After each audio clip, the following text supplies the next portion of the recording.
Hello, and welcome to this workshop webinar on Understanding Autism, a Neuroaffirmative Approach for Parents of 12 to 18-year-olds. This workshop webinar is brought to you by the HSC Psychology Services in Carlow, Kilkenny.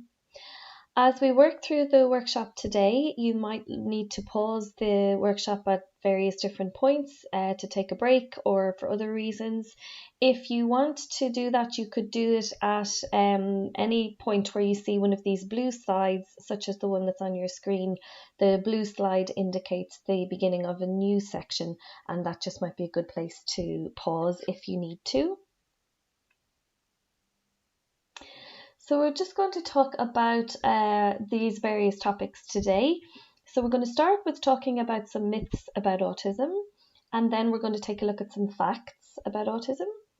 We'll have a piece about the power of parents, how you can support your child or your teenager, and accessing important information and support and further resources, and then some final thoughts just before we finish. So just before we move on from this slide, I just want to note this rainbow infinity symbol that's at the bottom right hand corner of the screen. And this is the preferred symbol of the autistic community, and it represents the diversity of autism as well as the greater neurodiversity movement, which we'll be talking about in a moment. Some of you might be familiar with the blue ribbon or a jigsaw, a ribbon made up of jigsaw pieces. As being used as symbols to represent autism, but it's important to be aware that these are not the preferred symbols of the autistic community, and they tend not to like them because they feel that the puzzle piece represents a very negative view of autism. It shows people as being puzzling or a mystery, and autistic people don't want to be viewed as a puzzle that can't be worked out. So their preference is for this rainbow coloured infinity symbol as the representative symbol. So just to start by acknowledging that autism or learning about autism for your child or for your teenager is a very emotional issue and can bring up a range of different emotions.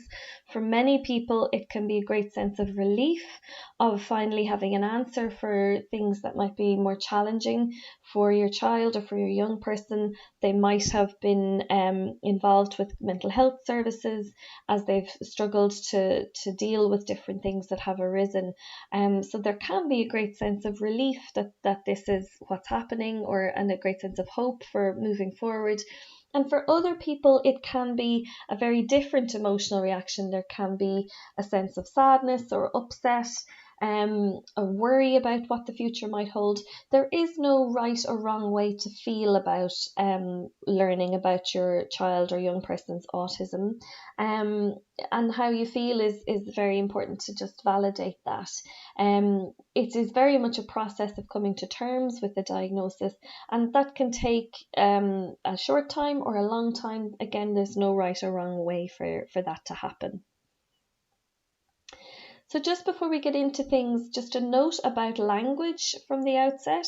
So in terms of how we talk about autism and how we refer to autistic people, there's two different ways of doing that. So there's what's called person-first language versus what's called identity-first language. So an example of person-first language would be to say something like a child with autism. And an example of identity-first language would be to refer to somebody as being an autistic child, so using autistic rather than with autism or has autism. So another way of looking at this might be as, how we call ourselves as parents. We would tend not to say person with children. I am not a person with children, I am a parent. And the preference of the autistic community is to use identity-first language. So to say, I am autistic or I have an autistic child.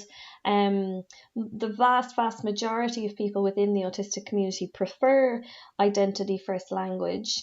However, it is important to respect individual personal preferences around this. And there are some autistic people who prefer to be referred to as a person with autism. So if that's the case, then that's the language that we would use.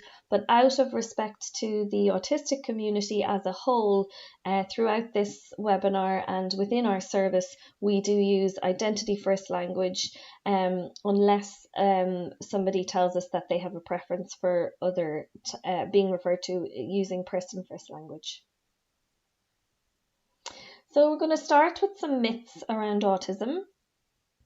So the following are all myths about autism. So to say that everyone is a little bit autistic, to say that autism is a mental health condition, that autism mainly affects young children, autistic people don't feel empathy, all autistic people have a learning disability, or all autistic people have special skills like Rain Man or they're savants. You can tell someone is autistic by looking at them. Autistic people like to be on their own or they're antisocial. Autistic people always have other conditions, or autism can be cured.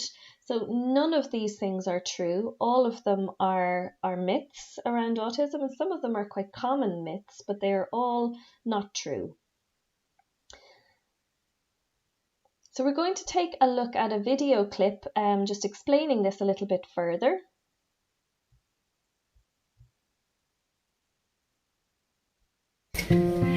There's a myth that everyone is a little bit autistic, but that's just not true. Everybody has autistic traits and everybody presents autistically at different times to a certain extent, but you're only autistic if your brain is built in that way. Autism isn't a mental health condition. Autism actually is a cognitive difference between you and I. It's not something that should be viewed as flawed or problematic or wrong, something needs treated. It's just how I view the world and how you view the world, and that's okay.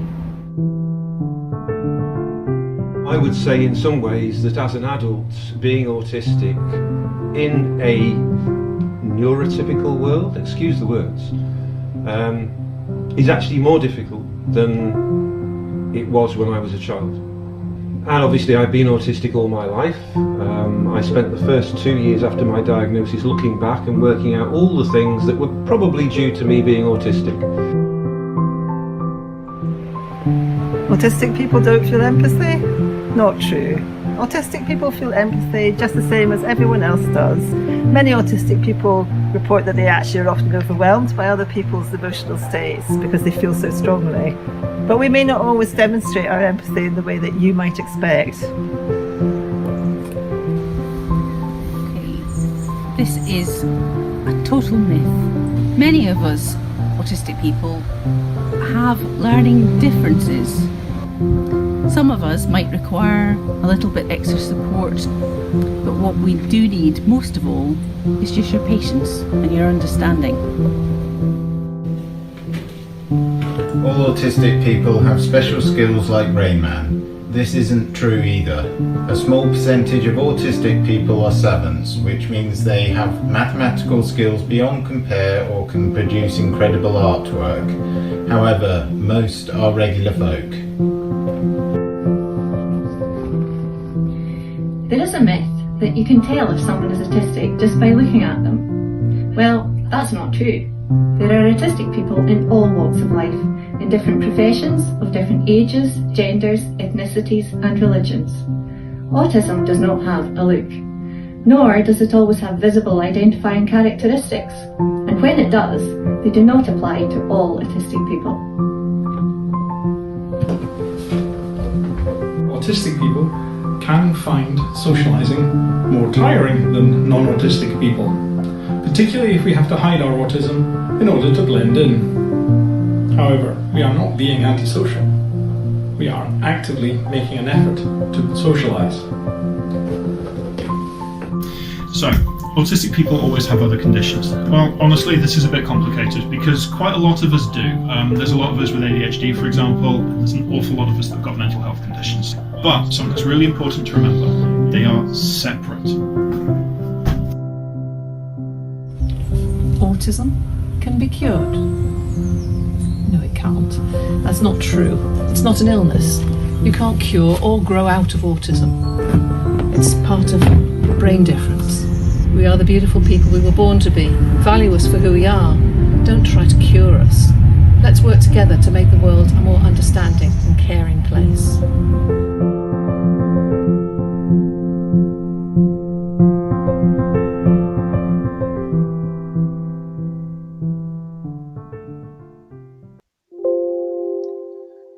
So after thinking a little bit about what the myths around autism are, we're going to take a little look at some of the facts about autism. So fact 1 is that autism is a neurotype. So autism is a neurotype and is a form of neurodiversity. So there was a past assumption that there was one type of brain, the so-called normal type of brain, and anything different to this was viewed as being deficient. But our more recent understanding is just like in nature where you have biodiversity, so biodiversity meaning variety and variability within life on Earth, so different plants, organisms, animals, different types of insects, all sorts of different types of these different things.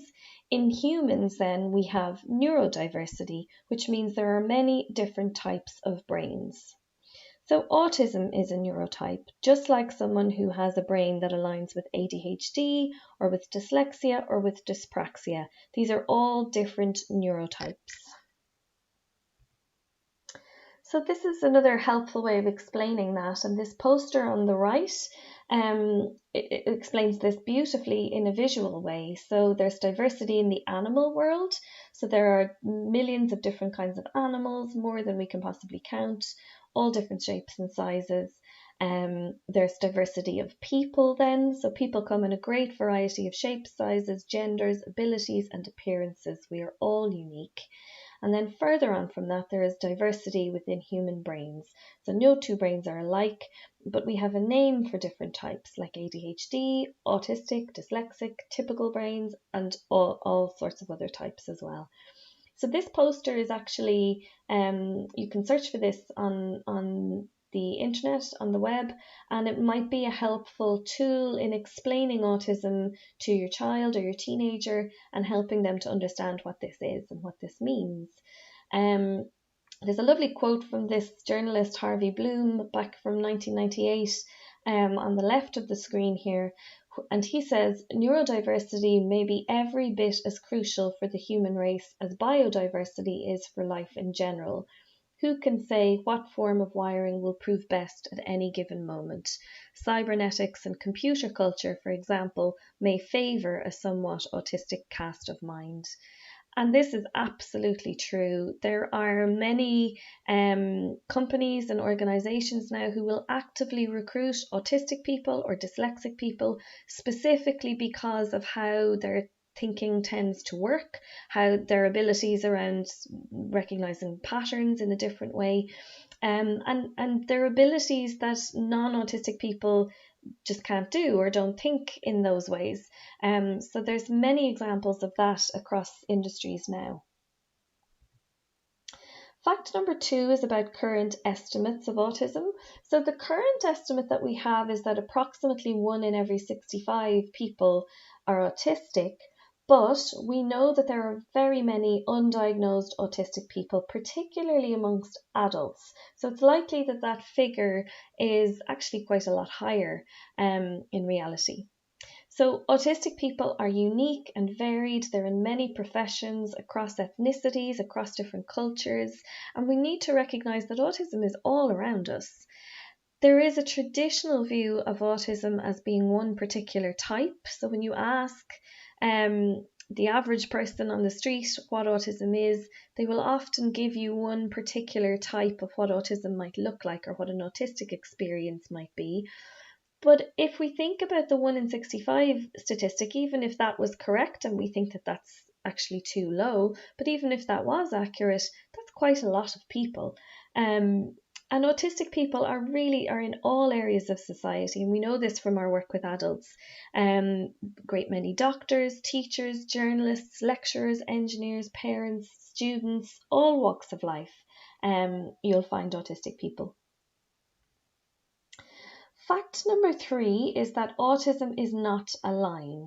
So you will often hear about the autism spectrum, and people often assume from that autism is linear. So you'll either be less autistic or mildly autistic, or more autistic, more severely autistic, or somewhere along that continuum. And that's actually not an accurate way of looking at or understanding autism. So it's actually more like this image on the right, a constellation of strengths and things that are more challenging, and this will be different for each person. So for example, somebody might have excellent language skills but really struggle with their sensory needs, or their motor skills might be really well developed but their executive functioning skills are really an area that they struggle with. So it's more like a constellation of strengths and challenges rather than a linear piece around saying somebody is less autistic or more autistic. So this is a person talking about their experience of that. So they're saying no two autistic people are exactly alike, but we shouldn't be reduced to high functioning or low functioning stereotypes either. So this person is saying that their autism looks like this on the left. So they are very strong in some areas and they have lots of challenge in other areas, but their brother's autism looks like this on the right. Both of these people are autistic, but they have completely different sets of strengths and abilities and challenges. Terms like high functioning and low functioning are very misleading because a person could have very high functioning motor skills but need lots of support in terms of their communication. So how do you determine are they high functioning or are they low functioning? And various other examples of that then also. So another way of thinking about that is that the spectrum, the so-called spectrum, doesn't look like what's on the top here, so where there are shades or degrees of autism. It's far more rainbow coloured, if you like, at the bottom of the screen there. So different patterns for different people, different shades of strength and ability, and different areas of challenge then as well. Fact number 4 is that your child or your teenager has huge potential for growth and for progress. And we know this from our learning from autistic adults, that autistic people have huge potential. And society really benefits from having autistic people in the workplace because different types of neurology bring different ways of thinking, as we talked about earlier. So autistic people work in all industries. They work in management, in medicine, in academia, in law, in engineering, journalism, IT, all sorts of different places. And yes, there are challenges there, and it's not to deny that those things are there, but in the right environment and with the right supports in place, the potential for autistic people is huge. So this is an interesting slide to help balance some of the narrative or the talk that's out there in relation to the so-called deficits related to autism. This is about looking at, well, what are the positives that can be related to it? And this is a graphic from a person called Harriet Cannon, who's over in the University of Leeds. And they put this together in 2018. So some of these positives associated with autistic thinking and approaches relate to things like attending to detail, being very thorough and accurate, being able to deeply focus on something to very deep levels, great observational skills, listening, looking, learning, fact-finding, being able to absorb and retain facts, so often have excellent long-term memory skills and very good recall. Autistic people often have very good visual skills. They have great expertise quite often in terms of their knowledge about different topics. They are often very methodical in their approach. They're very analytical. They're able to spot patterns or repetitions. They're great at creating novel approaches, have very unique thought processes and very innovative solutions to things. Autistic people are massively creative, often with very distinctive imaginations and great expressions for their ideas. I think that's particularly true for autistic women and girls quite often. And then the characteristics of tenacity and resilience are often really strong for autistic people. So great determination, quite often very comfortable challenging other people's opinions and things like that. Autistic people generally are very accepting of other people's differences. They're far less likely than non-autistic people to judge other people, and they're quite more likely to question norms. And then finally, autistic people often have great integrity, wonderful honesty, and high levels of loyalty and commitment.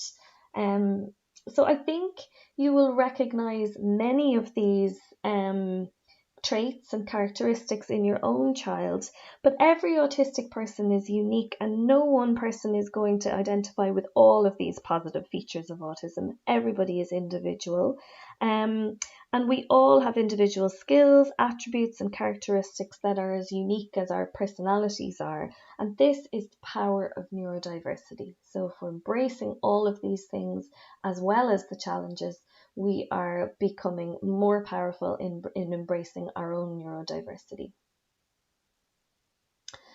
So, fact number 5 is we're going to look at the areas associated with autism. So these are things like social communication, sensory processing, attention allocation, and then stimming behaviours. And these, as we said earlier, are going to be extremely varied amongst all autistic people. So thinking about social communication to begin with, so the differences in communicating and interacting with others, what you might see in an autistic person might be that they might prefer not to look at others while they're talking. They might understand language in a very literal way. So if you were to say something like it's raining cats and dogs, where you mean it's raining heavily, but an autistic young person or child or an adult might think, to look for the cats and dogs falling from the sky.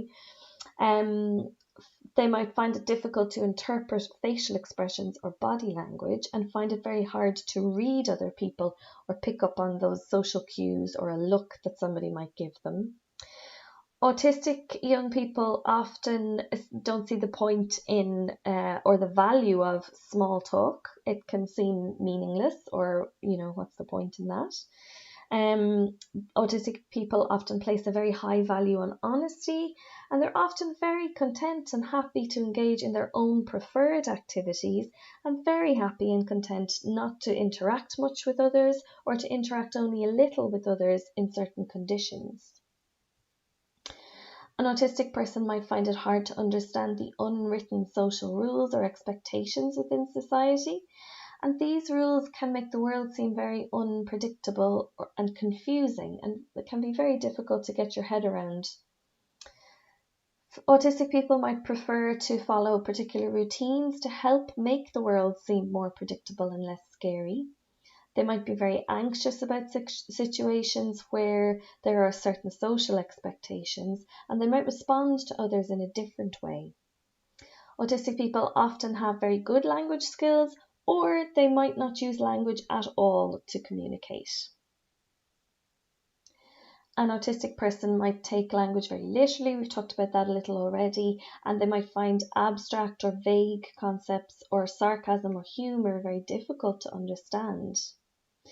They might need extra time to process information or to answer questions.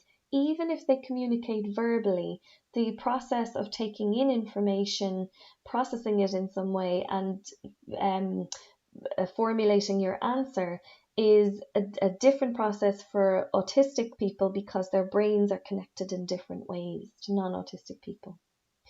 They might communicate using echolalia if they use verbal communication. So this is where a person might repeat what others have said or phrases from the TV or TV shows or films and use these communicatively. An autistic person might need time alone if they're overwhelmed by being around others, and they might form friendships and relationships with others in very different ways. So they might only meet up once every few months out of school as opposed to every week, or they might engage in activities alongside each other while doing the same activity as opposed to doing the same thing together. So in thinking about social communication, it's very important to think about what your child or your teenager's communication and interaction preferences are. So what works best for them? How do they best interact and communicate? What are the conditions? What are the methods by which they do that?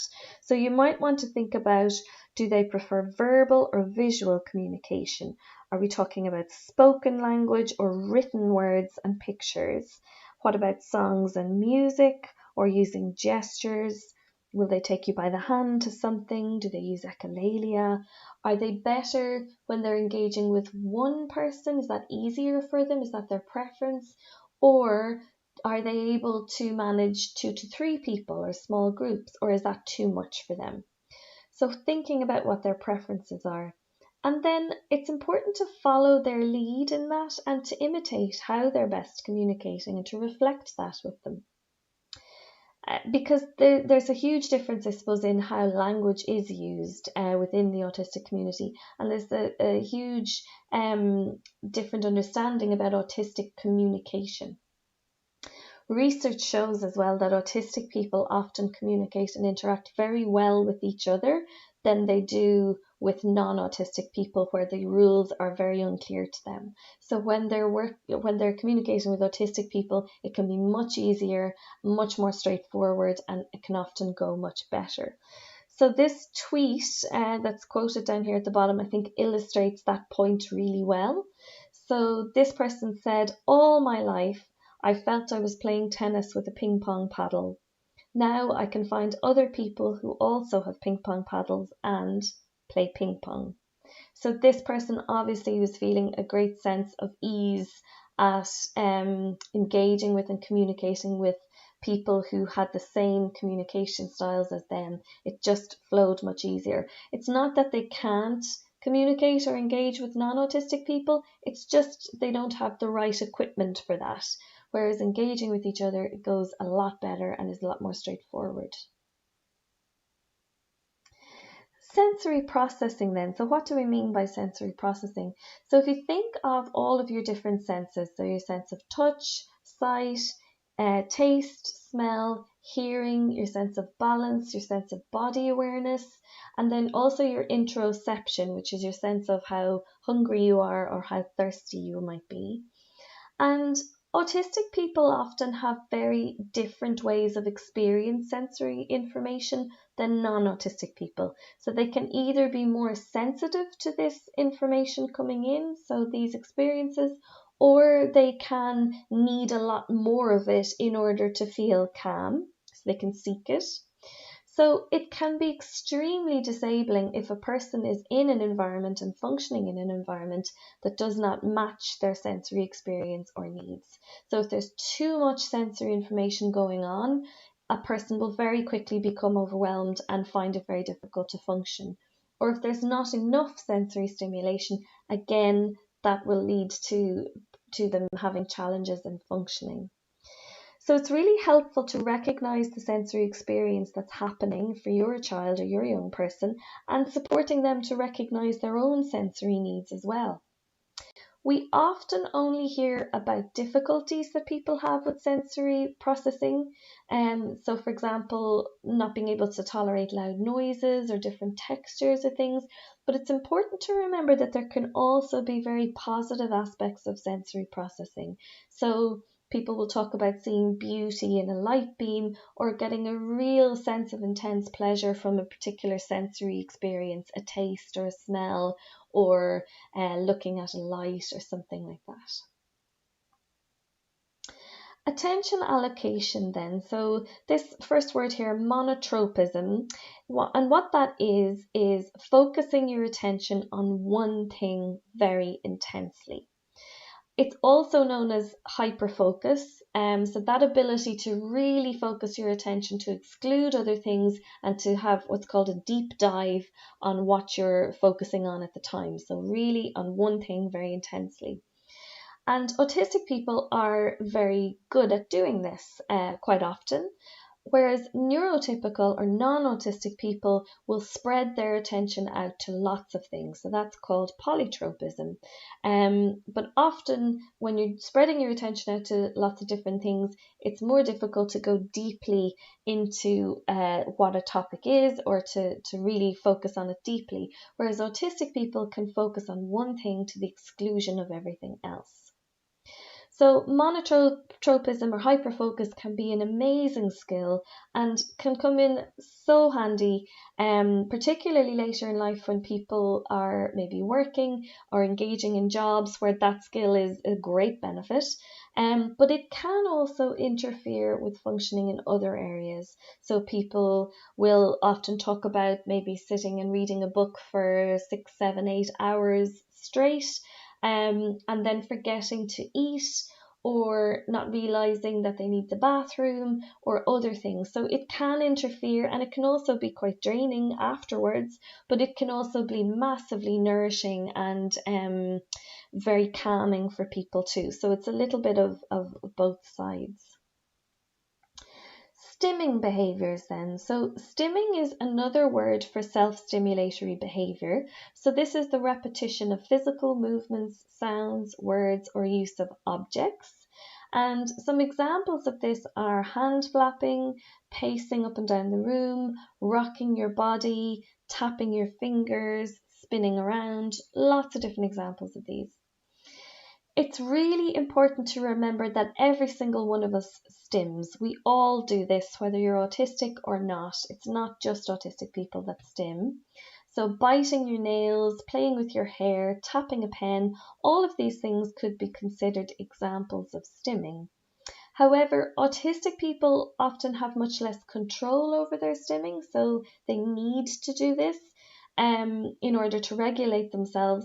So they would have much less control than non-autistic people, and oftentimes their stimming is a little bit more obvious than non-autistic people's stimming. Stimming is a protective response to overstimulation. Stimming helps autistic people, children and young people, to block excess sensory inputs when they're overwhelmed, to reduce the overall sensation of pain, although some stims can themselves cause pain.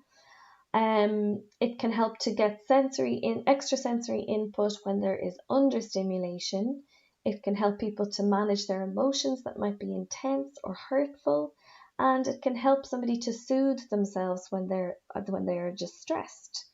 So preventing stimming causes harm, and we know that from the research that's been carried out with autistic people. So unless a person is actively hurting themselves, preventing them from engaging in stimming is massively harmful. It's highly, highly stressful for a person not to be allowed to stim, and this really increases anxiety.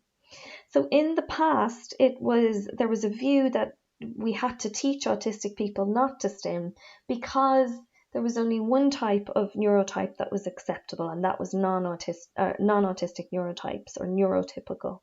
So the concern that was there previously was that it would bring negative attention to a person, it might increase the chances of bullying or different things like that.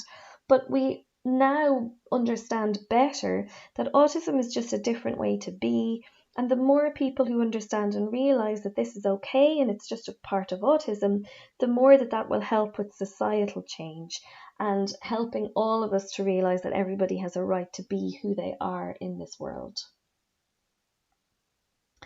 So building on that idea is this idea of understanding stimming more and respecting what a stim is as being a physical behaviour. And this is something that somebody does. It provides a sensory input that helps that person to regulate their neurological state, so their own brain functioning. So stimming can be helpful in feeling calm. It can be comforting to people. It can also communicate something. It might express things like joy or excitement or fear or pain or tiredness, or that somebody is overloaded from a sensory perspective. Stimming is healthy, it is functional, and it is important. So this final piece here is that a stim might indicate there is a problem, but a stim itself is not the problem. So it's an indicator that there might be something else going on. So this person puts it really well when they said, stimming is like turning down the radio when you think you smell something burning. It's a way of turning off the other senses so you can make sure that nothing is burning, which sums it up exactly. So fact number 6 is about autism being associated with other conditions. So autism is often, but not always, co-occurring with other conditions. So things like learning difficulties or learning differences, ADHD, there can sometimes be medical issues separate to autism, things like epilepsy or different things going on, and different mental health needs as well. So it's very important to recognize these things, because quite often if autism is part of the picture, it can often be the case that if there are challenges that arise, that these are seen as being related to autism, when in fact these other conditions also need support, and sometimes different types of support to what autism might require. The next fact is about learning from autistic people and how important this is. So both you and your child or your teenager will learn the most about autism from listening to autistic people. There has been a huge growth in the autistic advocacy movement in Ireland and internationally, and we have some very strong autistic voices in Ireland and internationally as well. So these are some of those voices, only a handful of the great many that are out there. So Adam Harris is somebody you might have come across before. He's quite often in the media. And Adam is the CEO of As I Am, which is Ireland's national autistic charity or organisation. So Adam is autistic himself and speaks a lot about what that's like, and does great advocacy work in Ireland. Nisha Dolan is an author and a writer, and she writes, I think, articles for, I think it's The Independent, or one of the national newspapers anyway, and she writes about being autistic and also about other things as well. So she is a fantastic advocate as well. Dara McAnulty is a young person. I'm not sure what age he is exactly, but I think he's either early 20s or late teens, and he is a naturalist and environmentalist, and he has written a book about that, which is a brilliant publication. And then we have people like Wen Lawson, who's in Australia. Wen is an autistic transgender advocate and a great knowledge about autism and being autistic, and is sharing that. Temple Grandin, some of you might have heard of, an American woman who has spoken a lot about her autistic experiences, and she works in the animal and veterinary worlds. And then Greta Thunberg, who you've probably all heard about, is a young, I think she's from Germany, and she is an environmental activist as well. And all of these people are autistic and talk about their autistic experiences as well.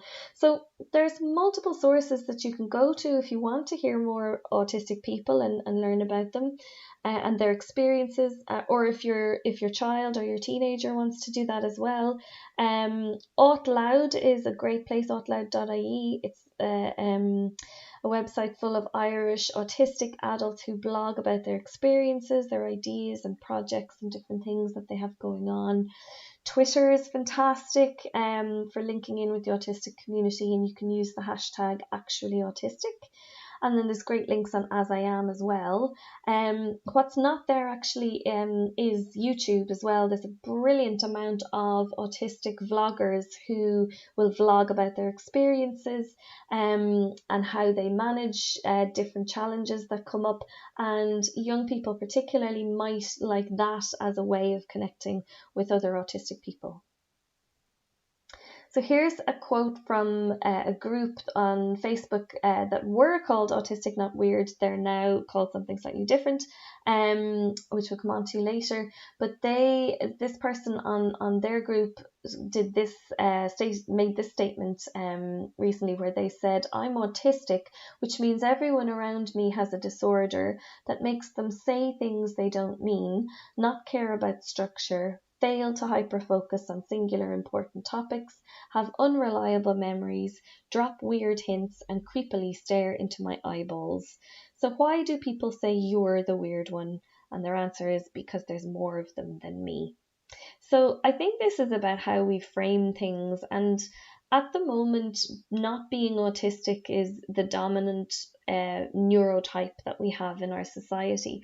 But if we were to flip that around, and if autistic experiences or neurotypes became the more dominant one, then this person's perception of things would be entirely accurate, because the way that neurotypical people engage with each other, the things that we say or do, can often be massively confusing and don't make any sense. So I think it's about how we frame things within society, and I think framing autism as being unacceptable in terms of a neurotype is not the right way to move forward. It's better to embrace all of the different types of ways that we can be as humans. The next fact is about autistic girls and women and their experiences. So our knowledge and our understanding about the experience of autistic girls and women is growing hugely, and we now know that this is very different to the experience of boys and men. So girls and women can be very shy in their approach. They can more often copy or imitate social behaviour of others. So this is known as masking, so hiding the fact that they are not understanding social behaviour, or it's not coming instinctively to them. They're not naturally engaging in that way, but they're copying and imitating others to appear as though they are. Autistic women and girls can be massively creative. They quite often want to make friends. They can be less prone to aggression. They more often have obsessive interests. They might enjoy arranging their toys. And quite often they can be more stressed at home than they are at school, where they will hide a lot of the things that they find stressful. Just to say that this is a very big generalization. Obviously, not all autistic girls and women will experience things in this way, but very many do. So coping and camouflaging strategies can include observation, imitation. Those things are very prevalent in the experience of girls and women. And quite often what the girls will do when they're younger, as younger children, they might engage in lots of doll play or have imaginary friends, where they're trying to decode social situations, to figure things out, to practice things. And they'll do that through playing with dolls or with imaginary friends. So masking then is what we talked about earlier, where they're figuring out the script of what to do, but it's not how they instinctively would engage with somebody. So they're masking or hiding how they might do that differently and trying to appear as though they are the same as others. But that often comes to a point where it becomes impossible to mask or to hide things without having a huge cost to themselves personally. So the next fact is about the genetic basis for autism. So the first and most important thing within this fact is that autism does not result from anything that a parent has done wrong, either during pregnancy or after a child is born. It is caused by differences in the development of the brain, and these differences occur before birth. The genetics of autism are very complex and they are not fully understood yet, and there is the possibility of multi-genes being involved, so multiple different genes being involved, and how these genes interact with each other, that might be part of the cause as well, but this is not yet fully understood. We do know that there will be if there is a child diagnosed as being autistic, a parent will then subsequently receive a diagnosis as well. So the next section we're going to talk about is the power of parents. So we'll start with this quote: "A perfect parent is a person with excellent child rearing theories and no actual children." And I think this captures it really, really well. There's no such thing as a perfect parent. We are all human beings, and children don't come with a manual or with a guide, and they are all individuals themselves. So we're all learning and doing our best, and I think it's important to keep that sense of compassion towards yourself. So the power of parents. So it's important to remember that you are the expert on your child or your teenager, alongside them as well, obviously. And professionals can have knowledge and skills that are helpful, but therapeutic sessions are limited in their effectiveness because they're often spread out and they're time limited. So it might be an hour a week of occupational therapy or speech and language therapy or whatever therapies you're having. But that's going to only have a limited effect if there isn't day-to-day supports and differences built in, different things to support your child or your young person. So professionals will never know your child in the way that you do, and it's important that there's collaboration between any professionals working with you or your child or your young person, and you and them as well. Is very important. So building in supports and things into everyday life, although that can be challenging in busy families and where you might have competing needs within the same family in terms of different people's sensory needs and different things like that, it's really important to try and do that if you can. And this idea of short-term pain for longer-term gain. So although it's challenging in the here and now, the more that you can do of that, the more beneficial it's going to be over the longer term. So building in daily supports, working on sensory regulation every day, not just when you're in the therapeutic setting, in the clinic setting, or working with the professional. Parent self-care then is really important as well, because this is challenging. You know, parenting any child is not an easy task, and if you are stressed or tired, you are usually not the parent that you want to be. So you're more likely to be more impatient or less tolerant if you're feeling stressed or tired yourself. And while there isn't much that we can do often about the challenges that come our way, we can build on our ability to better respond to the challenges when they do arrive, and making sure that we're looking after ourselves to do that. And this is all about sustaining yourself along the full parenting journey. So this image up on the top right is a similar analogy. So, you know, when we're on an airplane and they always tell us to put your own mask on, if we need to put masks on, put them on yourself before you put them on your child or helping anybody around you. And the reason for that is because you're not going to be able to help others if you're compromised yourself. So this is the same thing. Self-care for you is just as important as supporting your child or your teenager with whatever they need.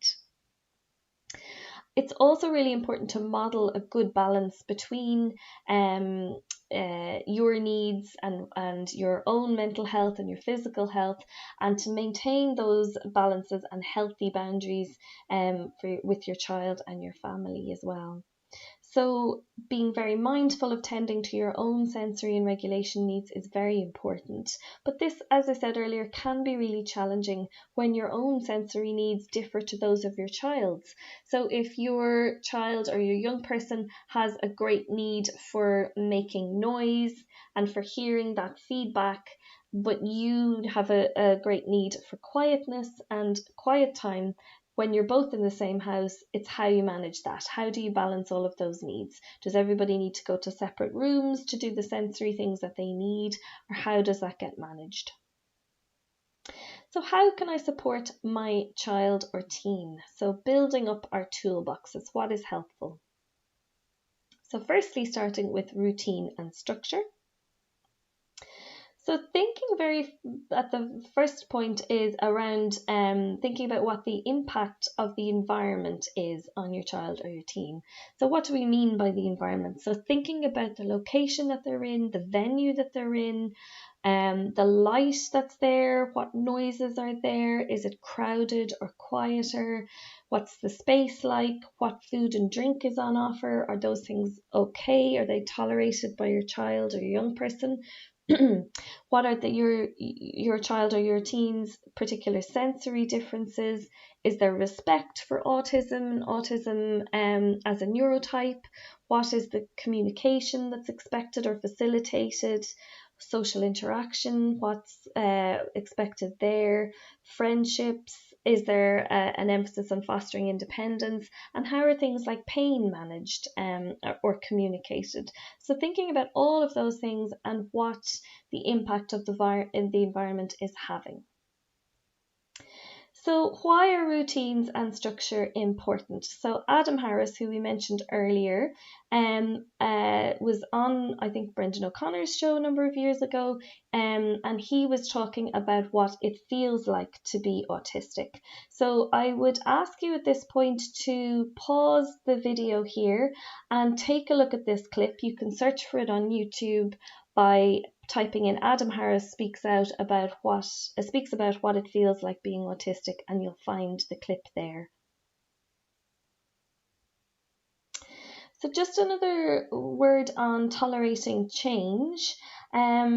Young people who are autistic and children also who are autistic can find it very difficult to tolerate change due to things being uncertain and finding that challenging, and having a difficulty predicting other people's behaviour.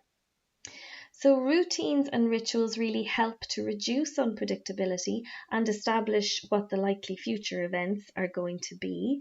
And your child or your teen's preference is probably going to be to live their life in a highly predictable way, but society is unpredictable. So we need to find ways to balance both of these things. So building in uncertainty in a structured way. So planning for uncertainty at times.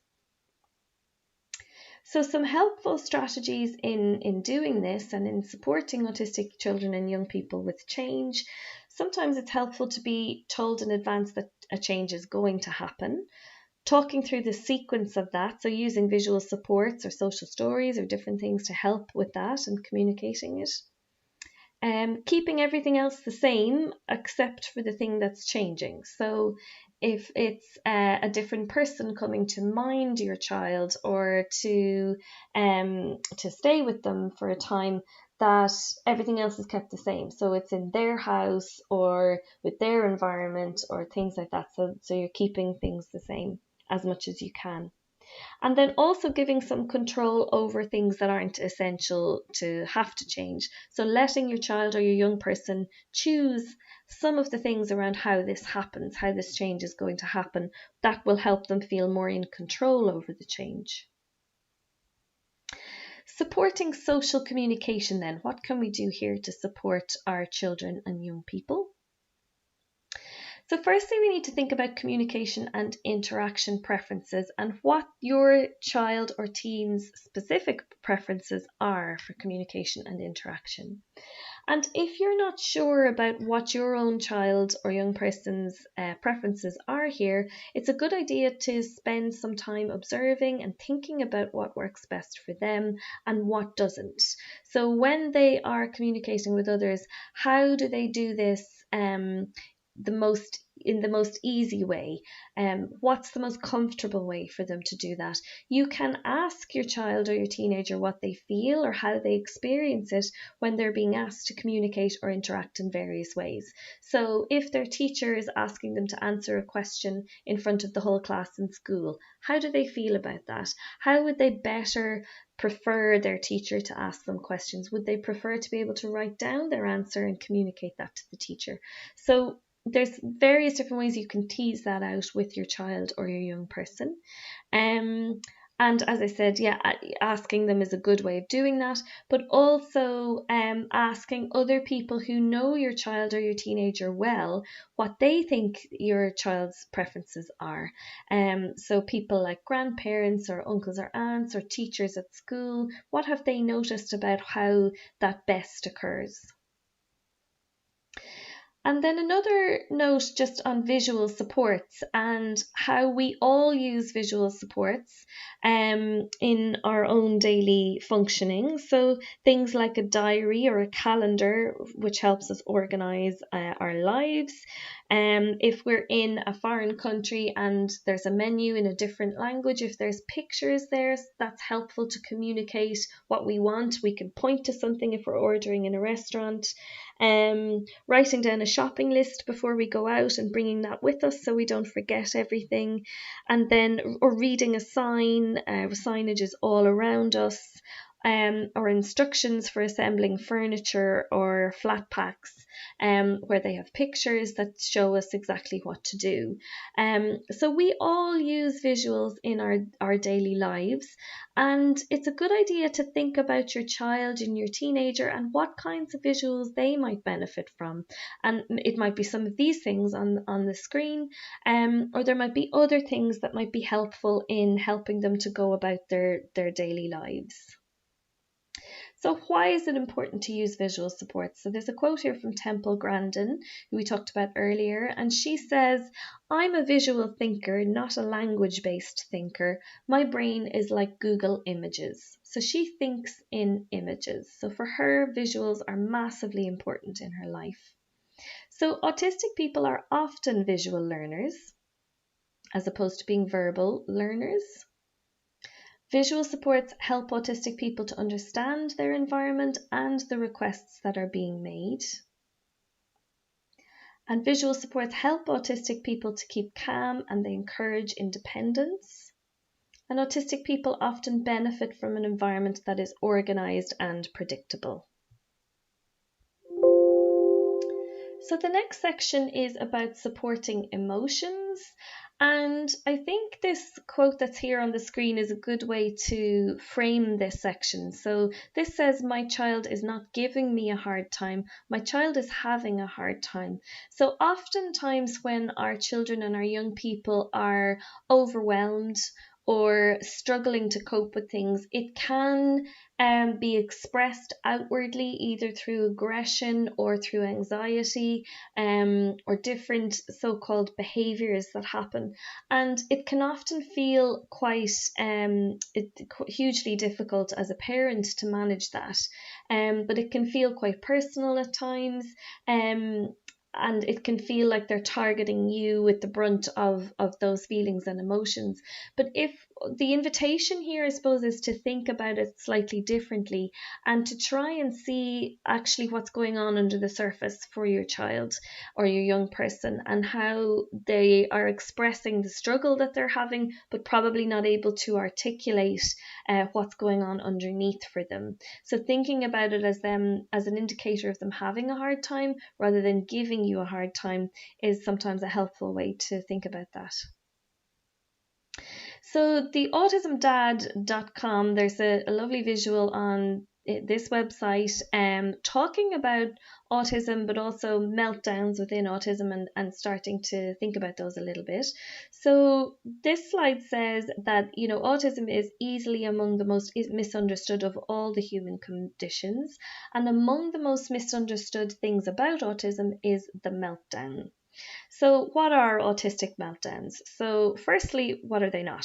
They are not a disciplinary problem. They are not an indication of bad parenting. They are not an indication of a misbehaving child, and they are not within the child's control. They are a result of overstimulation. They are the body's way of purging. They are very common in autistic people, and they are easily confused with tantrums. So they can look quite like a tantrum, but they are not tantrums. So meltdowns and shutdowns. So how do they happen and what are they? So when somebody is feeling overwhelmed, if that overwhelm gets too big, it can lead to a meltdown, which is an external expression of their overwhelm. So it can be hitting out, lashing out, shouting, all of that, or a shutdown. So where somebody might completely not be able to talk or communicate or engage, and they just shut down. Meltdowns and shutdowns can be extremely intense and exhausting for the person.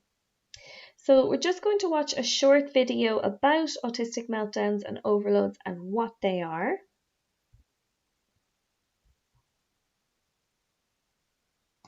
Autistic meltdowns are not a tantrum. They are a neurological overload. It gets the body physically prepared to fight and flight by releasing lots of nasty stress hormones. Our brain activates cortisol, adrenaline, gets your heart pumping, the blood delivered to your muscles, so you can fight or run away, flee the situation. The difficulty is that autistic people will become overloaded from a lot of things because we are sensory sensitive, cognitively overloaded. The adrenaline, and your heart's racing so much and you're sweating so much, you can barely even think. I don't even know what I'm saying.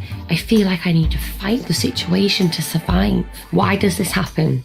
Triggers, baby, triggers. Iceberg theory. We all have a conscious, and underneath that, in the unconscious and the subconscious, are memories and other past traumas which we all keep bearing. We may be triggered because a routine has broken. We feel anxious outside of that, so we control a lot of the things in the environment to make it predictable. Some autistic people, when they melt down, will shut down, completely freeze, and go inwards on themselves. And I know what that feels like. You go completely numb. All the awful bad feelings come over me, and I actually become mute. I don't often speak for an hour or so when I'm in those states. Speaking about it makes me stim. Because it's a physical response, your autistic person cannot help this. It is not deliberate. It is our jobs as adults to react appropriately to autistic distress and trauma. See which one you think is more helpful. I'm having a meltdown and I'm hitting myself and I'm throwing things everywhere and I'm telling you that I hate you, and you're saying, yeah, well, I hate you too, and I don't think you're great either, and your behaviour is disgusting, and I'm never going to give you that present, and I'm cancelling your birthday party. The autistic person will fight and fight and fight because they feel it is the end of the world and they have nothing to lose. So try this. I know you are sad. I know you are angry. I am sorry you are in pain. How can I help? Is there anything I can do? Would you like me to go away? Would you like me to be quiet? Do you need a minute? Do you need a glass of water? Do you need a pen and a paper to show me? Can you show me through a movie or in a book? Can you draw how you feel? What are you afraid of? Validate your autistic. Validate how terrified they are in that moment. Even though it doesn't make sense to you, they may fight it. They may say to you, well, of course I'm not okay. Speak autistic. Speak in blunt, factual, logical terms. Say, I know you're not okay. I know you are sad. If you are finding that you are becoming overloaded from the meltdown, take a step back. That's not planned ignoring. That's you going away to get a drink, to look after yourself, regulate yourself, so you can be better equipped to help that person in distress. But you cannot do it if your fight-flight has been activated and you're fighting them as well. If you're in a situation with your meltdowns and you're asking, why is this not getting better? Ask yourself, are you fighting the meltdown as well? And if so, we have a few people in fight-flight here, and all of it needs to be deactivated. So meltdowns are different to tantrums, as the intention of a tantrum is to get a response, whereas a meltdown is a response. Meltdowns are uncontrollable reactions to stress, and autistic people of any age can have meltdowns. This is not just exclusive to children, so this can often occur for adults just as much as children. Meltdowns look different from person to person, so they often include crying, screaming, stimming, and a complete loss of control. An autistic person should never be punished for having a meltdown. They are completely out of their control, and meltdowns are exhausting, so both physically and mentally. Your child or your young person will need time to recover after having a meltdown. Shutdowns then appear less intense than a meltdown, but can be equally debilitating. So they are also a response to being overwhelmed, but may appear more passive, so going quiet or switching off. And autistic people describe how it feels as though the mind is past a state of being able to interpret anything. So autistic people talk about not being able to talk or communicate when they are experiencing a shutdown. So signs and triggers to watch out for then. Some triggers can be tiredness, hunger, discomfort, feeling sick, being sensory overloaded, lots of transitions, lots of novelty or uncertainty, being anxious about having to perform something. It could be something at school or, an exam coming up or something. Pressure to socialize, unexpected changes or unstructured social settings. And then the signs that you could watch out for might be things like increased stimming, a change in somebody's voice, an increase in motor activity, so movement, an increase in repetitive actions, like flapping or tapping or anything like that, and changes in body language or facial expressions or posture, etc. So the overwhelm bucket is an interesting way to think about how, or to explain why a child or young person might be able to engage in a task or an activity on one day, but another day they might be completely overwhelmed by that. So this bucket here illustrates that. So each activity we do or stimulus we come across adds to the bucket. So stimuli may be something as simple as bright lights or background noise, and things we enjoy can also add to the bucket. So if you think of this bucket as something that we all carry around, and when we get stressed, our bucket fills up, and when we de-stress, we empty the bucket. So for autistic people, that's the case also. And then as each individual stimulus adds to the bucket, the water level begins to rise. And some activities that calm us, such as stimming or time alone, can help to empty the bucket before it overflows. If things are being added to the bucket faster than it slowly empties, the bucket can overflow, causing a meltdown.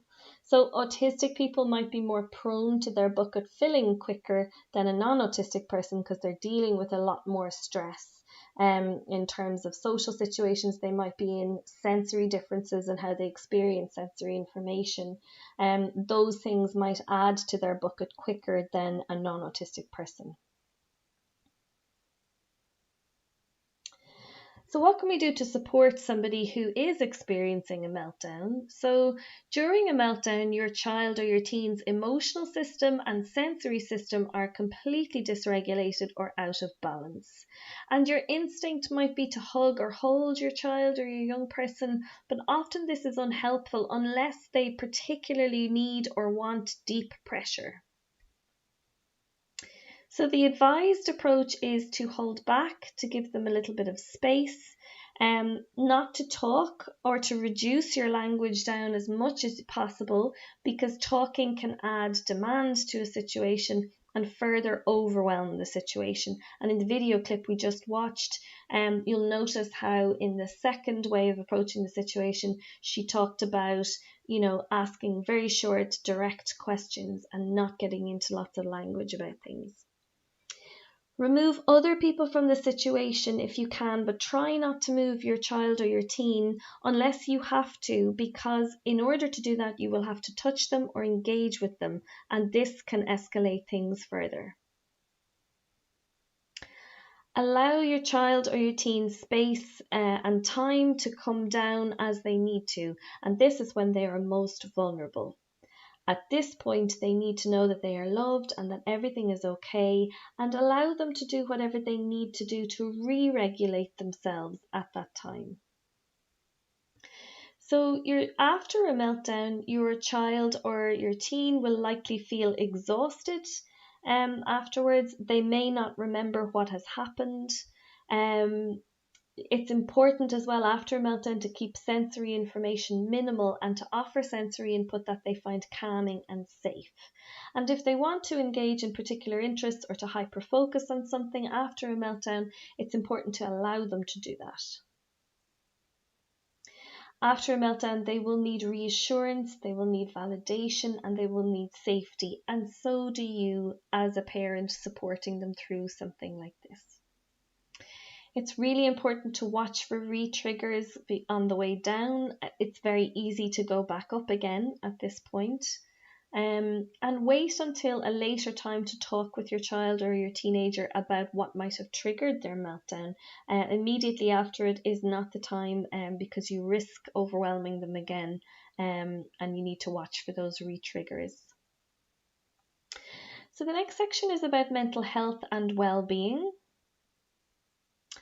So autistic adolescents are at a higher risk in general than the general population in relation to mental health issues. And this is related to them having experience of more heightened demands and heightened expectations than non-autistic people have. So the most commonly experienced mental health issues are things like anxiety and depression or low mood, although there can be differences in how these things are experienced or how they're expressed. And it's very important to be aware of the changes that are out of the ordinary for your child or your young person. So watching for differences in how they are engaging or interacting, and if you notice any changes there. It is important to say as well that if a low mood does persist, it's very important to seek advice from your doctor, as remembering what we said earlier, not everything is related to autism, and sometimes co-occurring conditions such as mental health issues need separate supports and sometimes different treatments if that's appropriate. So recognizing low mood in autistic adolescents, you might see more pronounced social withdrawal or isolation. They might come away from things they were previously engaging in. There might be changes in sleep or in diet. They might be more insular, so going more into themselves rather than engaging outwardly. And they might have a greater preference for solitary activities. There might be an increase in perseverative behaviours, so things they like to do over and over again, or in questioning things, you might notice that. And there are treatment options available if you're noticing these changes, and it's important to get advice in relation to that. So what can you do to support somebody's mood? So one of the main things that you can do is supporting your child or your teen to connect with other autistic young people, and remembering what we heard earlier in terms of if you remember the ping pong paddle quote, and how that made sense to that person, that feeling of connection, and that they're not alone, or that they can engage with people who are like them, can really help somebody's mood. It can bring you down a lot where you're feeling like you're different to everybody around you. Seeking out autistic role models that your child or young person might be aware of. There are lots of people on social media. There are lots of famous people, celebrities, that your child or young person might be aware of. And sometimes knowing that the people that they admire are autistic can really help to give them a boost of positivity. So also it's important to be empathetic to your child's or your teen's feelings. So listen and acknowledge their feelings and try not to judge them or tell them that they shouldn't feel those things. Foster an environment of safety and love at home as much as you can, which I know can be challenging at times when somebody you're living with mightn't be or might be experiencing lots of meltdowns and might be appearing to target you in relation to those things. That can be very challenging. So think about ways that you can foster that, and if you're not sure about that, seek some advice or support around how to do that. And also ensuring that sensory regulation needs are met is very important in relation to mood and also anxiety. If you're dealing with lots of sensory information that you're finding difficult to cope with, you are going to experience mental health issues as a result of that, definitely. And then also supporting your child or your teen to develop coping strategies in terms of their mental health. So what are the things that help them to feel positive in terms of their mental health, and what are the things that drain that? So doing more of the things that help them to feel good about themselves, and less of the things that don't. Energy accounting is a really interesting tool which was developed to help manage regulation needs, well-being, mood and mental health. So using this tool, energy is thought of as an account. So with like a bank account. So with withdrawals from this account are things that sap your energy or take your energy, drain your energy, and then deposits into the account are things that replenish your energy. And there's different numerical values attached to each of the things that drain your energy or replenish it, and these are an indication of by how much they drain or replenish your energy. When withdrawals from your energy account are made, deposits have to be made too in order to prevent the account from running into negatives, which will trigger a meltdown. So particularly for teenagers, this is a great tool to help them start to learn about their own regulation and their needs, and what is it that drains them and depletes their energy, and what is it that replenishes that. So here's an example of what energy accounting might look like. So the withdrawals for this particular person, and remembering that this will be different for each person. So not having a good night's sleep meant they withdrew 20 points from their energy account. School was a tough place for this person, so 40 points went to that. Being in crowds was particularly overwhelming, so 50 for that. Noise, a little bit overwhelming, so 20 went on that. Then change and dealing with that is very difficult for this person, so 60. Social events, massively difficult, so 80 points went on that. So any kind of social event, birthday parties, all that kind of stuff. And then being busy, just having lots of things to do, drained their account by 30 points. And then the things that were deposits for this person, so this person really enjoyed Lego, so doing Lego alone by themselves put 30 points back into their account. Reading was huge for this person, so that was 50 points. Rug rolling, so rolling themselves up in a rug, getting that sense of deep pressure, was hugely replenishing for this person and gave them 80 points back into their account. Cuddling their cat, a huge sensory experience in that, so that gave them 40 points. Spending a bit of time with their mum was 50 points. Wearing headphones that cancel the noise helped, and that gave 30 points back. And then tactile play gave 60 points back. So you can see here how you can very visually start to work on how you manage your energy, what drains it, what restores it. And if you're this person and you know that you have a social event coming up and that's going to drain it by 80 points, then you can look at what your deposits are and make up that 80 points by a combination of things from your deposits list. So you can buy yourself some energy by doing that as well. So we're just going to watch a little short video from the person who came up with this idea, who's explaining what it is and how it works.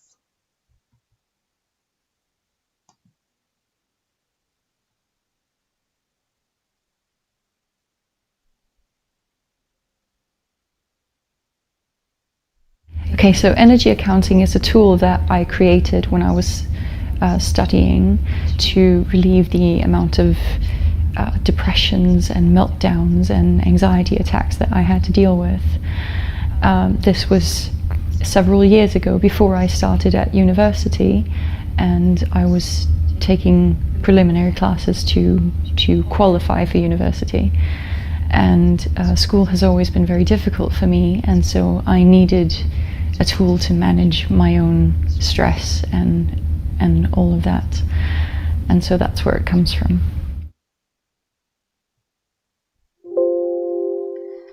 So the next area in terms of supporting your child or your young person is in relation to relationships and sexual education. So autism and sexuality and relationships. So autistic people's interest in romance and sexuality and relationships is the same as other people, and they will actively seek out these relationships. But as a result of different communication and interaction preferences and styles, it's very important to address the topics related to sex and gender and sexuality. So The goals of sexuality education, or relationships and sexuality education, is around increasing somebody's self-esteem and their self-determination, so being who they want to be, and to encourage independence in making healthy sexual choices. So protecting somebody from increased vulnerability by giving them information and awareness around some of these topics. So how do we teach relationships and sexuality education? So firstly, it's important to use whatever already works best for your child or your teen. So think about their communication preferences, visuals versus talking. Think about all of those things and use what you know works best for them. Think about their areas of strength and remember what we talked about earlier in terms of the positives associated with autism, their attention to detail, their hyper-focus skills, their creativity. Use their areas of strength to help with this particular topic. Prepare to be asked very frank questions and prepare to answer them very frankly and simply. This is not a place for skirting around something or being cagey or vague about answers. Most autistic people benefit from and like and prefer very direct communication and very literal communication, so be prepared for that. Set aside a private time for discussion when there's nobody else around so that both of you might feel more comfortable, and then ensure that what you state or that you state what might be obvious to other people but may not be as obvious to your particular child or your young person. And then it's very important that rules or that the important rules are reinforced and practiced. So the boundaries, rules around public versus private, all of that sort of thing, that those things are reinforced and practiced. So there's lots of different resources to help you with this, and just to say that we do have a separate workshop webinar on puberty and adolescence if you want more information about this whole area, and you can request that from our services and we can send you the link for that. So these are a couple of resources. The first one is a great guide for autistic young people who are 15 years and older, so you can take a look at that web page. Then there's a couple of really good books by Davida Hartman. Sexuality and Relationship Education is a wonderful book which has all of the visuals done out, social stories explaining things, covering every single topic you could think of in relation to sexuality and relationships. And the growing up guides are great as well. There's one for girls and one for boys. So there's loads of resources out there. Secondary school then, so thinking about secondary school and the supports, and then also moving beyond secondary school. So if you're at the stage where you're planning and preparing for secondary, so start this process well before your child enters secondary school. So in terms of thinking about your options there. And it's also really important to identify your child's strengths and the areas that they might find more difficult if you are choosing a school or if you're already in secondary school and contemplating moving schools. It's important also to identify and consider schools that are familiar with working with children with additional needs, and do consider that a different school placement to what your child attended at primary school level might be helpful. So your child might have attended a mainstream primary school, but might benefit more from additional support at secondary school level. So you might want to consider an autism class attached to a mainstream school, or you might think about a more specialist school setting depending on what your own particular child's circumstances are. And that's also relevant if you're already in secondary school but you feel that things are not going well and that your child or your young person might need a different type of support. So it's also a good idea to get perspectives from other parents, an error there, that should say school staff and teachers to establish good practices and support that transition from primary school into secondary school. So how do you go about choosing a school for secondary school? The first thing to do is to link with your local special educational needs organiser, the CNO, and the details of the local CNOs in our areas, across Carlow, Kilkenny, are on the screen here. Many schools have waiting lists for, particularly for autism classes. They can be the ones attached to a mainstream school. They can be very popular, very booked up. So if you think that that's something you're interested in, it's a good idea to have time to explore all of your options and to get your child's name on the waiting list if that's something you want to think about. So these are the school options, placement options that we have, and in Carlow and Kilkenny, all of these options are there. So mainstream school is an option, an autism class aligned to mainstream school, a class for children with an intellectual disability aligned to a mainstream school, a specialist school for autistic children, or a specialist school for children with confirmed learning or intellectual disabilities, or a specialist school for children with emotional and behavioural difficulties. And these information about all of these options you can get from the CNOs, and they will give you some advice and support around learning about what the advantages and disadvantages of each of these settings might be. Some tips for parents then: familiarise yourself with schools in your area if you are trying to decide on a secondary school. Check the eligibility criteria for your preferred schools, particularly if you're thinking about one of the specialist settings. So a tip here is to link with your CNO and they will give you that advice and support. Visit the schools, even if you're choosing between mainstream schools, visit them to get a sense of how your child would succeed and thrive in the environment. And you will know from the second you meet a principal or a representative in the school what their ethos is and how they're going to view supporting your child with what they need. And then put your child's name on a waiting list if you think there's any possibility you might like them to avail a place somewhere in the future. It's always easier to turn down a place if you don't want it than it is to try and get a place if it is something that you do want. So there's lots of avenues for support with this.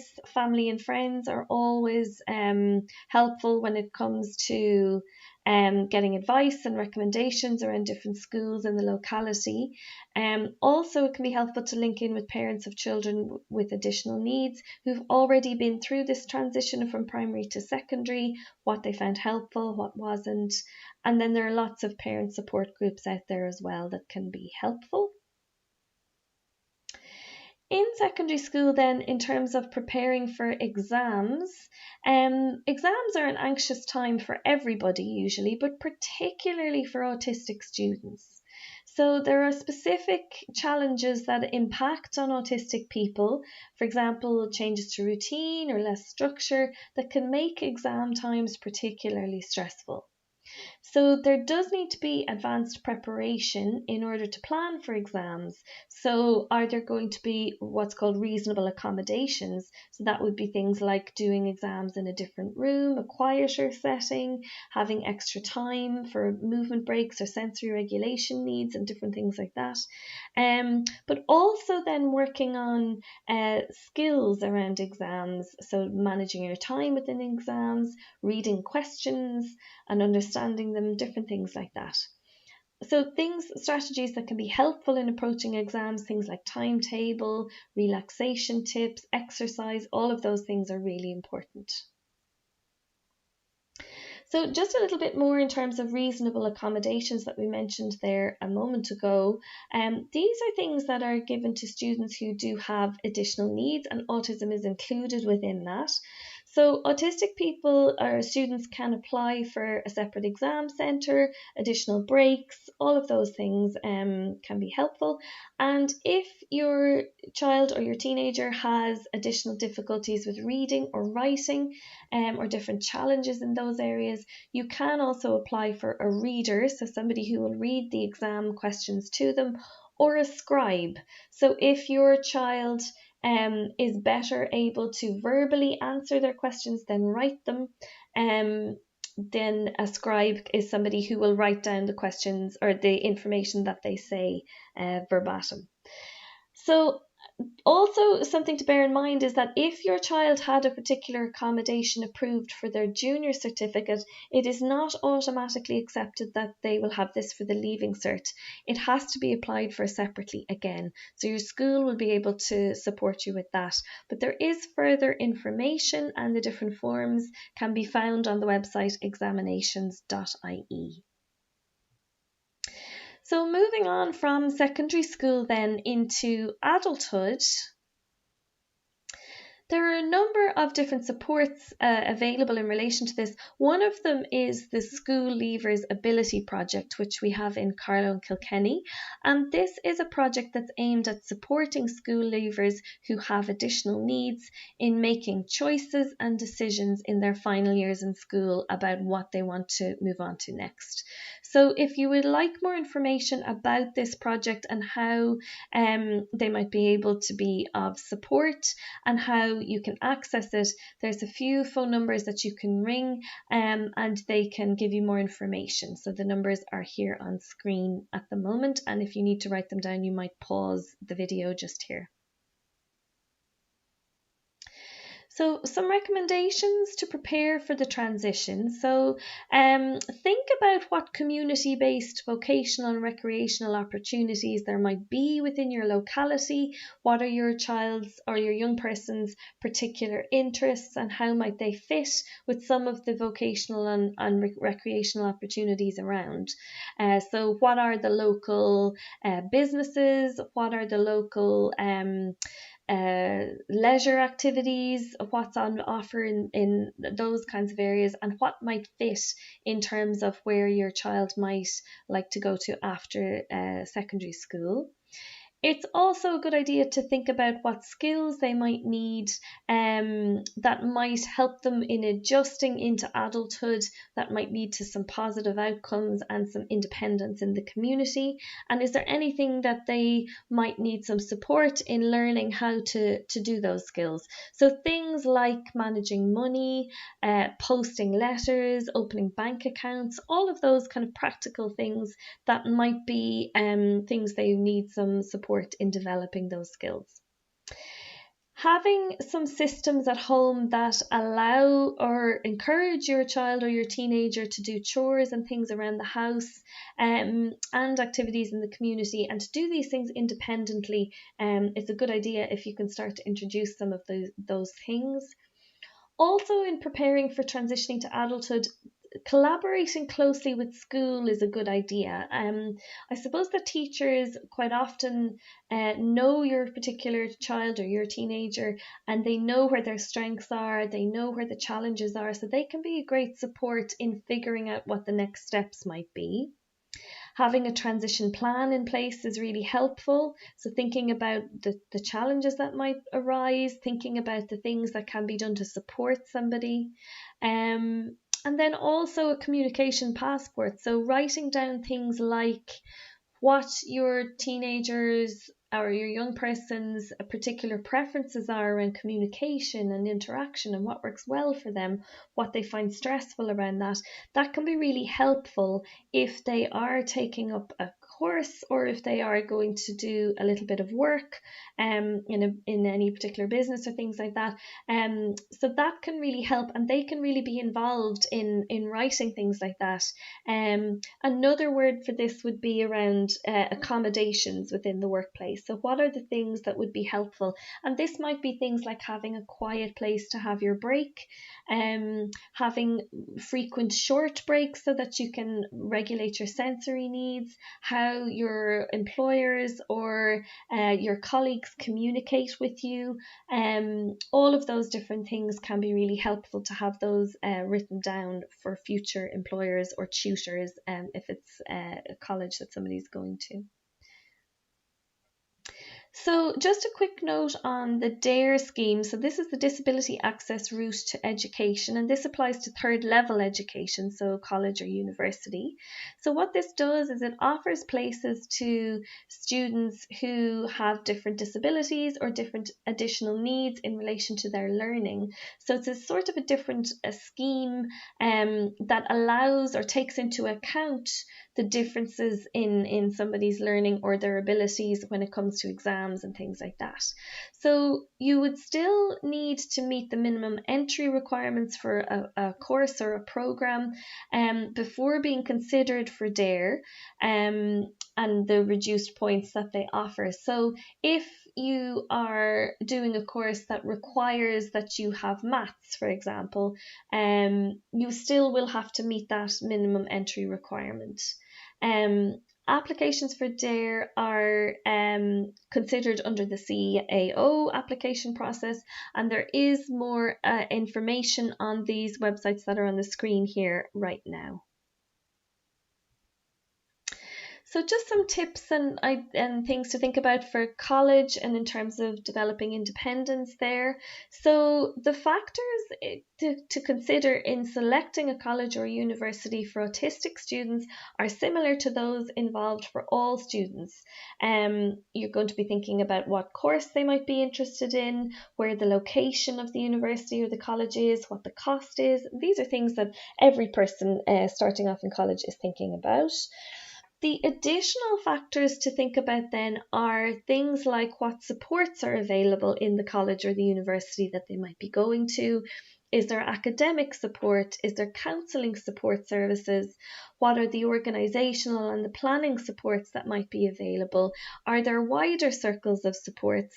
Happily, a lot of the university and the colleges have really good support services and are very accommodating for people's individual needs. They will work with people individually around what's helpful, what they need in terms of supports. It gets a little easier as you get to this level than secondary school might have been, where things are very much governed by agencies like the Department of Education, and things are very black and white there in terms of accessing the supports. At third level, there's a lot more flexibility around some of these things in some of these settings. So that's something to bear in mind, and you could investigate some of those things before your young person starts off. Gradual transitioning can be helpful to build up independence. So if they're going to live on campus, or if they are going to a completely new setting that they've never been to before, having a little bit of a gradual transition, so getting to visit there beforehand can be really helpful in supporting that independence, or that transition to independence. And we spoke about reasonable accommodations already at university, and it's really good to link in with the support services there, and they will assist in working on what the particular things are that your young person would benefit from. The National Learning Network, just to highlight that they are in both Carlow and Kilkenny, and what they offer is a variety of flexible vocational training opportunities, educational courses and support services for people with specialist needs, including autism. They offer a range of different courses in lots of different areas, such as art, media, business, catering, hospitality, computers, IT. And as I said, they're based locally for us. Their website is nln.ie if you want more information about what they offer. Rehab care is another avenue in Carlow and Kilkenny. So they offer a wide range of person-centred services within day services, with resource centres as well. They support individuals with a wide range of disabilities, including autism and intellectual disability also. And they would work with each individual and support them to increase their independence, their confidence, and to factor in their own choices. Staff, they support each individual to access a wide range of identified supports and activities on an individual and a group basis, and they very much do this in partnership with the local and the wider community as well. Specialistern is a specialist consultancy service that specialises in the recruitment and support of autistic people in employment. This is in an international agency, and they provide business consultation in the areas of data entry, programming and software testing to both public and private sectors. And in Ireland, employees, for example, they will work with lots of different corporate and partners such as SAP or Microsoft or various different places. And they currently have centres in Dublin and Belfast, so they might be an agency to link in with as well, and to think about what opportunities might be there. So moving on now to some tips for parents. Firstly, it is important to let yourself grieve if you've just received this news that your child is autistic or your teenager is autistic. It is very much okay to have a reaction to that might include a sense of grief around that. It may not be that in terms of what your reaction is, but if it is, that is absolutely understandable. Because I suppose what you're grieving is the loss of what you expected when you became a parent. And working through that grief is a very important step in becoming or being able to move forward positively with your child or your teenager. So it quite often for teenagers, it isn't always unexpected that that's what's going on for them, but sometimes it can be, particularly for some parents. So if this is what you're experiencing, this is a very typical thing to feel after learning this news. So working through any grief is really important, and doing that will allow you to begin to see the beautiful things that can come with autism, the quirkiness, the fun, the different perspectives that autistic people can have that can really strengthen a family. So give yourself and those around you lots of time to adjust, and remember that you are still parenting the same child, the same teenager as you were before you learned about their autism. They haven't changed, just how you know them has changed a little bit. It's a good idea to establish a support network, family, support groups, either in person or online, friends, other autistic or parents of autistic children or neurodivergent children or young people. This can really help you to learn that there is hope and there is a future for lots of autistic young people. The school community is a great source of support also, and then also professional and clinical supports can be really helpful too. Be selective about the information that you absorb in relation to autism. There is so much information out there. Give yourself lots of time to evaluate which organisations or people you trust, and don't believe everything that you read or everything that you watch. Always be critical. Be selective about what you embrace that is relevant for your child or your young person. Otherwise, there is a risk of being overwhelmed yourself because there is so much out there. If you are looking at different autistic organisations or support groups or things, and you're not sure on how to evaluate whether they are helpful or not, there is a guide which is available on the website that's on the screen right now for how to evaluate whether this is a good source of support or not. As we talked about earlier, listening to and learning from the autistic community is massively important, and you can do this through Facebook, through Twitter, YouTube, blogs, books and podcasts. There's so many different ways. It's also really important that your young person also does this and connects in with their community, where they might find people who they can relate to, and that's particularly important if you're not autistic yourself. So you and your child or your teen are the experts, so trust your instincts. You are the experts on your own, on your child and your young person's needs. Give yourself time to figure out what autism means for them. Autistic brains are very different from non-autistic brains, and as we just said a moment ago, if you are not autistic yourself, then learning how to recognize and understand these differences might take a little bit of time. If you are autistic, you might very much relate to your child and very much understand why they react to things in a certain way, or why they find certain things difficult to manage. So learn about about autistic learning styles and how any co-occurring conditions might also be impacting on your child or your teen's learning. So everybody communicates, even those who don't speak. So it's very important to learn your child's communication style.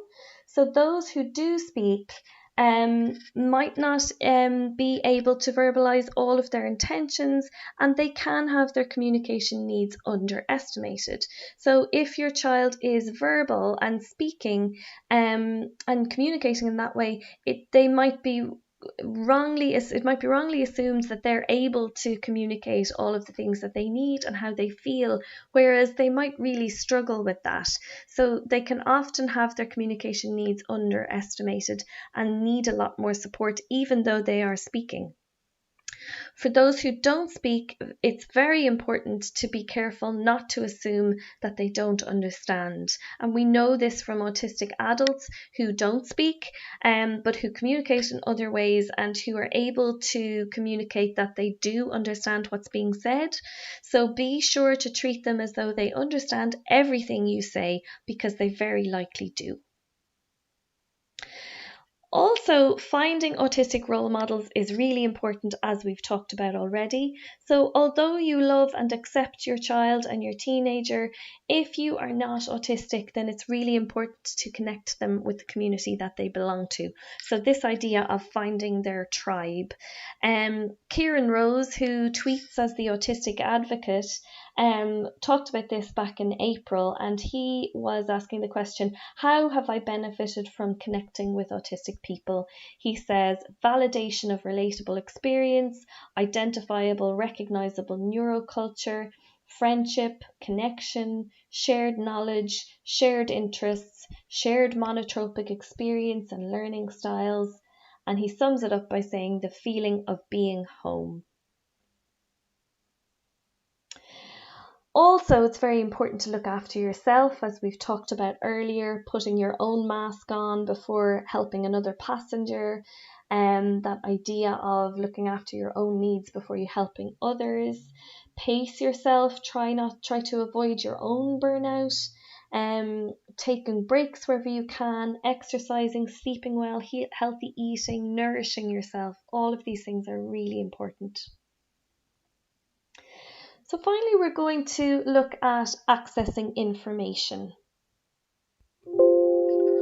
So some advice on internet searching. So while the internet is a great source of information, there is also a lot of information that is out of date, unreliable, or incorrect that's on the internet. The information that you're reading might not be relevant or specific to your child or your teen's own needs. And if it's possible, ask a member of your service, if you're linked in with a public service or a private service, for a list of reliable and relevant websites to visit. Here are some of the reliable websites that we would recommend. So Ireland's National Autism Charity is As I Am, and their website is just asiam.ie, and they work to create a society in which every autistic person is empowered to reach their own potential and to fully participate in society.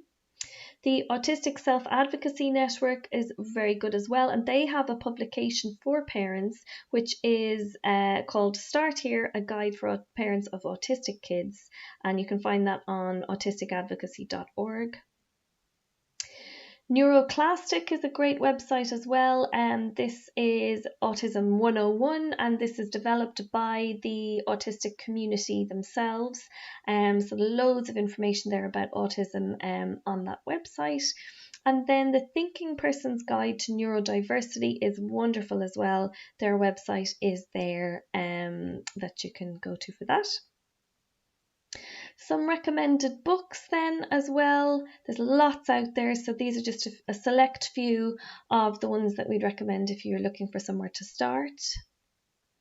So Uniquely Human, A Different Way of Seeing Autism is a great book to start with, and then there's a few others as well.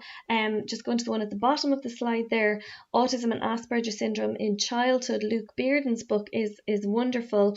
This is aimed at parents and carers of the newly diagnosed.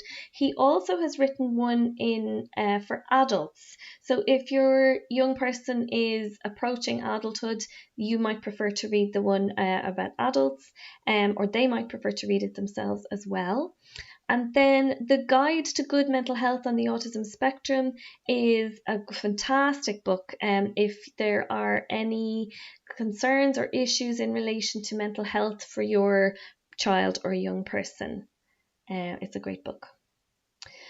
These books are written by people who are autistic themselves, so Loud Hands, Autistic People Speaking, Born on a Blue Day, The Reason I Jump. Those are all great books to get an insight into what being autistic is like. And then Neurotribes, which is at the bottom of the slide here, Steve Silberman's book is a huge book, but if you're a reader and you enjoy reading, this is a great book explaining all about autism from a neuroaffirmative perspective. It's a really good read. So some final thoughts before we finish up today. This is a brilliant quote, I think, to finish with, which is from Albert Einstein, which says that everyone is a genius, but if you judge a fish by its ability to climb a tree, it will live its whole life believing that it is stupid. So I think what this reflects is that quite often we compare autistic people by neurotypical standards, so non-autistic standards and people. And we see things, if people aren't behaving in the ways that non-autistic people do, or if they don't communicate in the same way, we see that as less or not as good as, and that is not the case. So this quote helps us to see that we're judging people by the wrong standards, and we're not seeing how much positivity and strength and value there is in different ways of thinking and experiencing the world. So this is really important at this point. We need to recognize the power of the different ways of experiencing things. And then also, just to finish on this final one, a child with autism is not ignoring you. They are simply waiting for you to enter their world.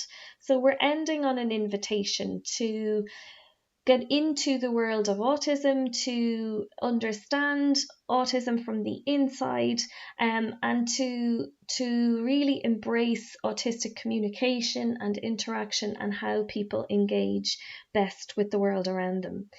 So I'm going to leave you with that invitation there to get into the world for your child and for your young person, and that is going to bring you to the best place that you could get to. So thank you very much for your time and attention in this webinar. You're very welcome to contact our service if you have any feedback or comments that you'd like to make. I hope it's been helpful for you, and hopefully we'll see you on another webinar soon.